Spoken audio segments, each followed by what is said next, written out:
Third voice TV से मैं हूं आपकी मेज़बान सकीना आमिर। हम आपको अपने चैनल में खुशामदीद कहते हैं। आज हम बात करेंगे पाकिस्तान बनने से पहले लाहौर की फिल्मी दुनिया के अहवाल के बारे में। 1925 की बात है। लाहौर के दो भाइयों ने एक फिल्म कंपनी कायम की। इनका नाम मोती सागर और प्रेम सागर था। मोती सागर लाहौर हाई कोर्ट के एक रिटायर्ड जज, जबकि प्रेम सागर एक मशहूर सनतकार थे। इस फिल्म की हदायत के लिए उन्होंने हमंसू राय को लिया। उन्होंने मरकजी दफ्तर अगरचे दिल्ली में कायम किया, मगर फिल्म की तमाम शूटिंग लाहौर में की गई।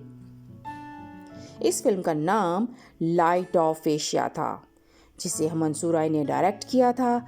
1 साल की मेहनत के बाद फिल्म तैयार हुई और इसका प्रीमियर शो लंदन में हुआ। ख़ास बात यह थी कि इस शो में शाही फैमिली के लोग भी शामिल हुए थे। फिल्म लाइट ऑफ एशिया का नाम पूरी दुनिया में मशहूर हो गया। इसके बाद हमंसू राय ने एक और फिल्म बनाई जिसका नाम love of a Mughal Prince था। ये शहजादा सलीम और कनीज़ अनारकली की दास्तानी मोहब्बत पर बनाई गई थी। इसके बाद हमंसू राय बम्बई मुंतकिल हो गए। जी, इस सिलसिले के अगले प्रोग्राम के लिए आप हमारे चैनल को सब्सक्राइब कीजिए, लाइक कीजिए और कमेंट कीजिए। जी, थर्ड वॉइस टीवी से मुझे दीजिए इजाज़त। मिलते हैं अगले प्रोग्राम के साथ। हमारे साथ रहिएगा।